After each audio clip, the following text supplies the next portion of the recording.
Praise the Lord. आप सबको जय मसीह की। परमेश्वर का धन्यवाद करते हैं कि प्रभु ने आप सबको अपनी सुरक्षा में रखा। प्रभु आपको बड़ी आशीष और बड़ी बरकत दे, और प्रभु आने वाला मैरी क्रिसमस नया साल आपके लिए आशीष और बरकतों से भरा हो। तो हम आज का वचन पढ़ेंगे, मत्ती 5:14। तो इस वचन को कोई पढ़ेगा? तुम जगत की ज्योति हो, जो नगर पहाड़ पर बसा हुआ है वे छिप नहीं सकता। हालेलुया।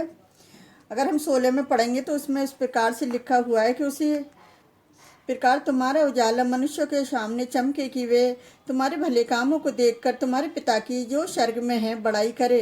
तो जहाँ वचन यही बता रहा है कि हम परमेश्वर की संतान हैं, और परमेश्वर ने हमें इसलिए इस जगत में भेजा है कि हम उजाले की तरह चमकें, और लोग हमारे काम को जो हम करते हैं हमारे पिता की महिमा करें, हमारे पिता की बढ़ाई करें। तो हम आगे अगर वचन में पढ़ेंगे तो उसमें किस प्रकार से लिखा हुआ है, 3 और 10 में, 5 में, धन्य हैं वे जो मन के दीन हैं, क्योंकि स्वर्ग का राज्य उन्हीं का है। क्योंकि जब दीन मन से प्रार्थना करते हैं तो हमारी प्रार्थना परमेश्वर सुनता है, और लोग भी इज्जत करते हैं जब हम दीन मन से लोगों के साथ रहते हैं। अगर हम 10 में पढ़ेंगे तो धन्य वे जो धार्मिकता के कारण सताए जाते हैं, क्योंकि स्वर्ग का राज्य उन्हीं का है। आज बहुत सारे लोग हैं जो धार्मिकता के कारण क्या है पता है, सताए जा रहे हैं, और स्वर्ग का राज्य उन्हीं का है। तो परमेश्वर यहोवा का धन्यवाद करते हैं किस तरह से अपने लोगों से परमेश्वर बातचीत करता है वचनों के द्वारा, कि मसीह लोग केवल नमक ही नहीं है किंतु वे जगत की ज्योति हैं, और हमारे भीतर निवास करने वाला पवित्र आत्मा प्रकाश देता है। और ये प्रकाश हमारा नहीं है वरन किसका है? प्रभु यीशु मसीह का है। हम ज्योति हैं और मसीह क्या है? हमारी ज्योति। जैसे हम यूहन्ना 8:12 में पढ़ेंगे कि उसमें किस तरह से लिखा हुआ है। कोई इस वचन को पढ़ेगा? यीशु ने फिर लोगों से कहा, जगत की ज्योति मैं हूँ। जो मेरे पीछे हो लेगा वह अंधकार में ना चलेगा, परंतु जीवन की ज्योति पाएगा। हालेलुया। किस तरह से यीशु मसीह जगत में ज्योति बनकर आए, और किस तरह से अपने लोगों को उन्होंने ज्योति के तरह भेजा कि तुम भी जाके संसार में उजाले की तरह चमको। तो संसार में क्या था? अंधकार था, और संसार पता है हठीलापन और परमेश्वर से अलग होना, ये रहने का अंधकार है। हम लोग भी अंधकार में थे पहले, परंतु अब हम ज्योति में। अगर कोई इफिसियों 5:8 में पढ़ेगा तो उसमें किस प्रकार से लिखा हुआ है?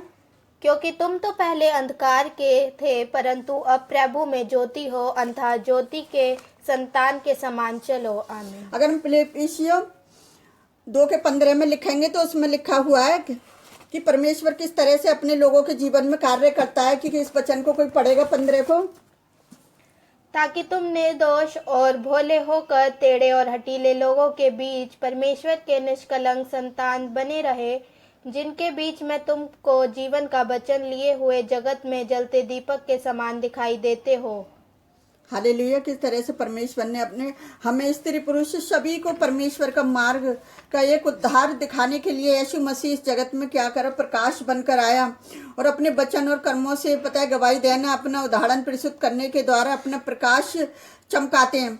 अगर हम अच्छे ढंग से परमेश्वर के, जैसा भी हमने पद 9 और 10 में पढ़ा था कि किस तरह से दीन मन से लोग प्रार्थना करते हैं, तो परमेश्वर उनकी प्रार्थनाओं को सुनता है। अगर हम गलतियाँ 5:22 और 23 को देखेंगे तो उसमें किस तरह से लिखा हुआ है कि आत्मा के 8 फल प्रकाश के समान है। जिस प्रकार प्रकाश अंधकार से विभिन्न है, उसी प्रकार हमारा व्यवहार भी दूसरों के व्यवहार से विभिन्न होना चाहिए, ताकि लोग हमारी ज्योति को देख सकें।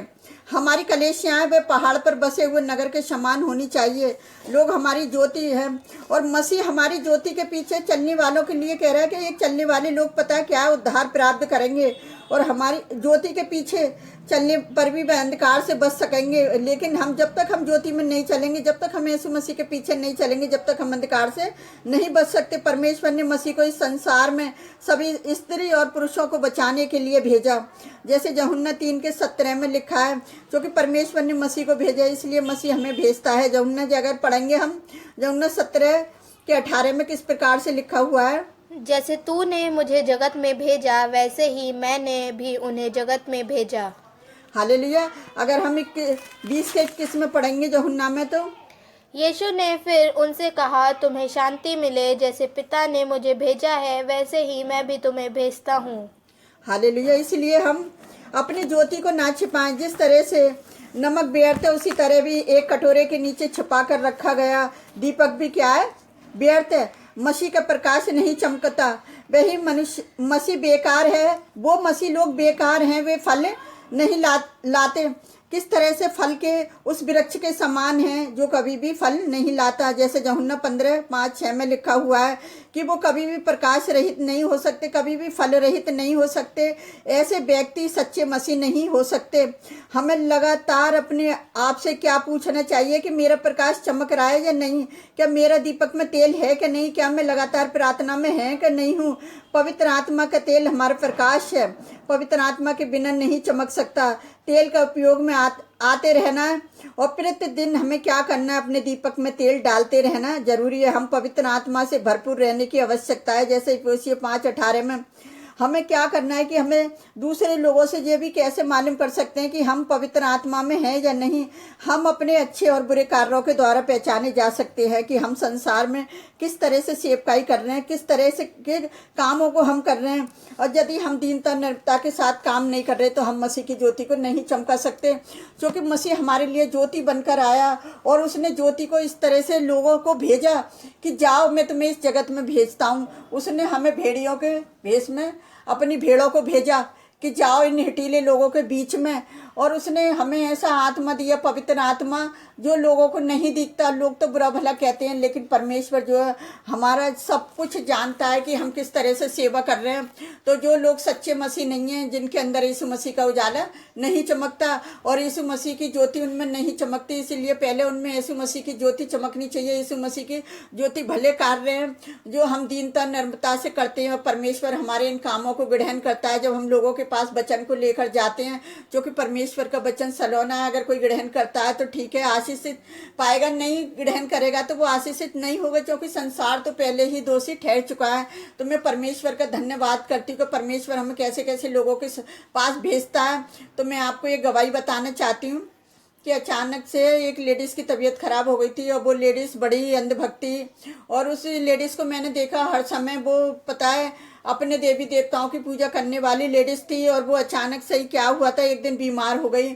और जब वो बीमार हुई तो मेरी उससे कोई जान पहचान थी, ऐसे प्रचार करते करते।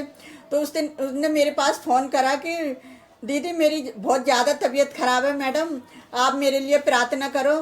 तो मैंने पूछा उससे क्या हो गया है, तो कह रही है मुझसे पलंग पे से उठा नहीं जा रहा, मेरे पेट में दर्द है। और उसने अपनी ऐसी पीड़ा बताई कि मैं क्या बताऊं, कि मैं ऐसी पीड़ा से पीड़ित हूँ कि मुझसे बिल्कुल ही उठा नहीं जा रही है। तो मैं परमेश्वर का धन्यवाद करती, मैंने इतनी दीनता निरपता के साथ प्रार्थना करी उसके लिए कि मैं उसके घर तक कैसे जाती, कि मेरे घर से उसके घर का रास्ता 1 घंटे का है, मुझे 2 बस बदल के जाना पड़ता।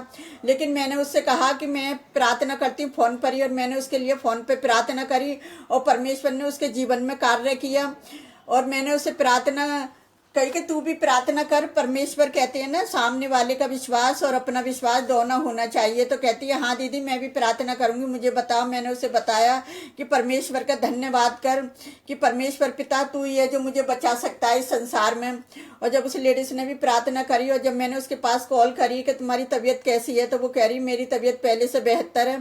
फिर मैंने कही चलो मेरा उधर जाना है, मैं जाऊँगी प्रार्थना के लिए, तो मैं आपके घर भी आऊँगी प्रार्थना करने के लिए, चिंता ना करो।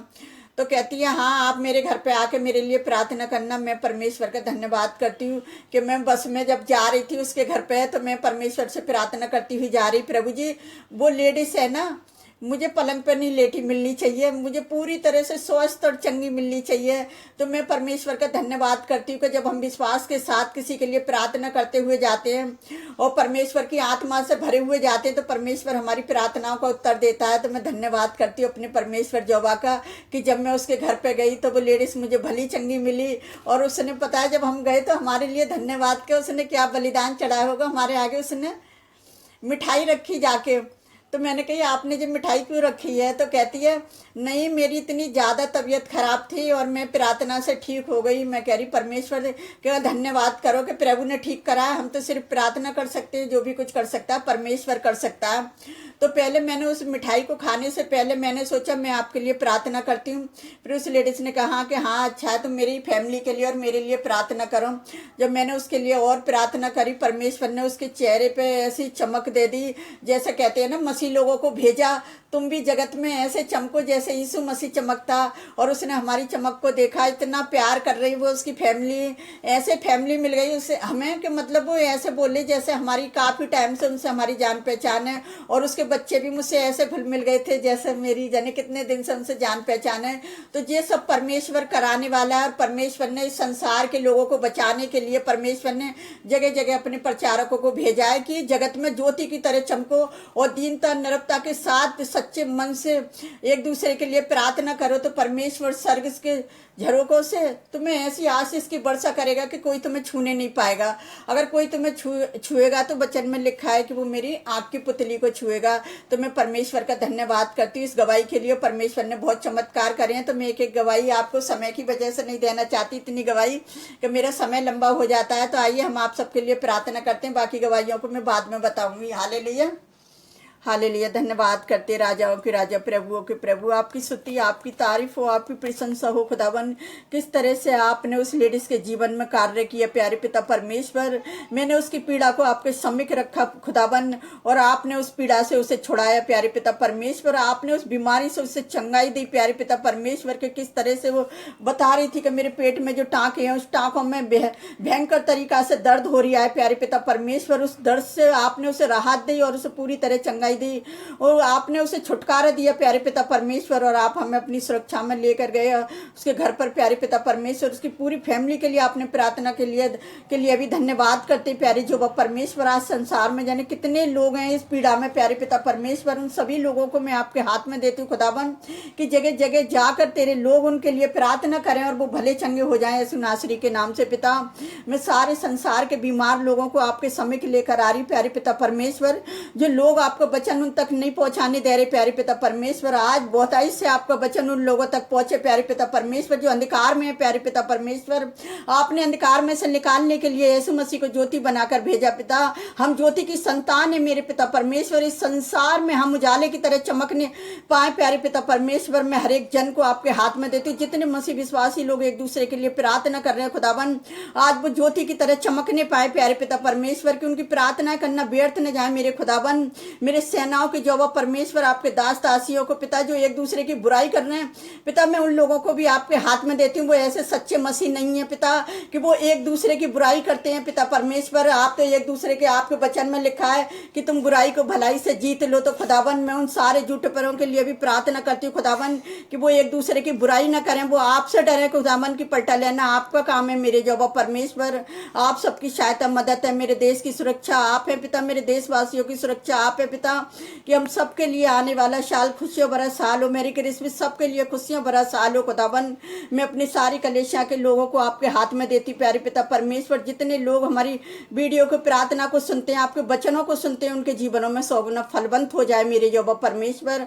और हम आपसे क्या मांगे खुदावन, आप तो हमारे मांगने से पहले ही जानते हैं। आपने हम सबकी प्रार्थनाओं को सुना और कबूल किया, उसके लिए भी मैं धन्यवाद करती हूँ खुदावन। मैं सारा आदर में मैं आपको देती सारी आशीषों के लिए धन्यवाद करती पिता की जो पास के साथ हमारी प्रार्थना करना व्यर्थ न जाए, लोगों के लिए एक आशीष बन जाए खुदावन। हम जो भी मांगते हैं यीशु के सामर्थी नाम पर आमीन।